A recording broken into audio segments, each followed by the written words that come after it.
Alright, back with chapter 5. It says this. David anointed king of Israel. And all the tribes of Israel came to David at Hebron and said, Behold, we are your bone and flesh. In times past, when Saul was king over us, it was you who led out and brought in Israel. And the Lord said to you, You shall be shepherd of my people, Israel, and you shall be prince over Israel. It's kind of like God saying, in a way that He's kind of foretelling His coming as Jesus. Just think about this for a minute. It says, And the Lord said to you, You shall be shepherd of my people, which is kind of representing Jesus in a way, because Jesus does shepherd His people, Israel, and you shall be prince over Israel.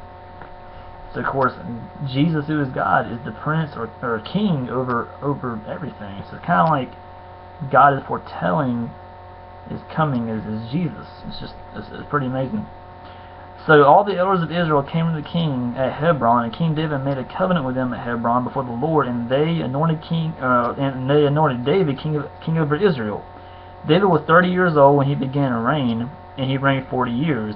At Hebron he reigned over Judah 7 years and 6 months, and at Jerusalem he reigned over all Israel and Judah 33 years.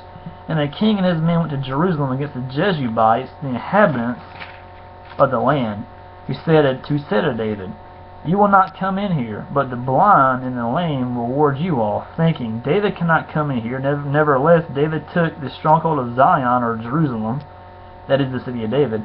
And David said on that day, Whoever would strike the Jebusites, let him get up the water shaft to attack the lame and the blind, who are hated by David's soul.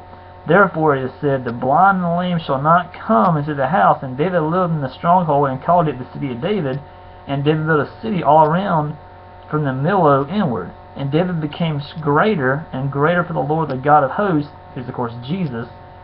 Of course Jesus was with him, who is God.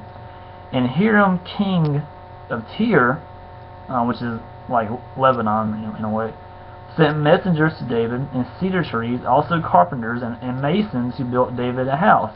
And David knew that the Lord had established him king over Israel, and that he had exalted his kingdom for the sake of his people Israel. And David took more concubines or wives from Jerusalem, and after he came from Hebron, and more sons and daughters were born to David. And these are the names of those who were born to him in Jerusalem: Shemaiah, Shobab, Nathan, Solomon, Ibhar, Elishua, Nepheg, Japha, Elishama, Eliah, and Eliphaz. David defeats the Philistines, or like I said, Palestinians in Gaza. When the Philistines heard that David had been anointed king over Israel, all the Philistines went up to search for David. But David heard of it and went down to the stronghold. And the Philistines had come and spread out in the valley of Rephaim. And David inquired of the Lord, Shall I go up against the Philistines? Will you give them into my hand?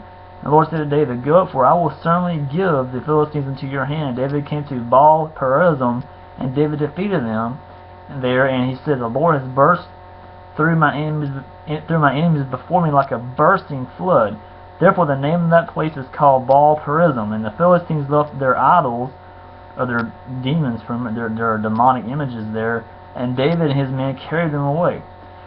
And the Philistines came up yet again and spread out in the valley of Rephaim. And when David inquired of the Lord, he said, You shall not go up and go around to their rear and come against them opposite the balsam trees. And when you hear the sound of marching in the tops of the balsam trees, then rouse yourself, for then the Lord has gone out before you to strike down the army of the Philistines. And David did as the Lord commanded him, and struck down the Philistines from Geba to Gezer. So here it says, let me read it again. It says, And when you hear the sound of the marching in the tops of balsam trees, then rouse yourself for the Lord, for then the Lord has gone out before you to strike down the army of the Philistines. It's kind of like, was God sitting on top of this tree waiting for David to get to the tree? And then when David got to the tree, did God go out and defeat the Philistines for David? And it's kind of interesting. It's a good thought, I guess you could say. They have a map here. Let's see here real quick. Yeah, I'll do the map in the next video. So that's chapter 5 about David anointed king of Israel. And I'll be right back with this mount about Jerusalem in the time of David. I'll be right back with that here in a minute.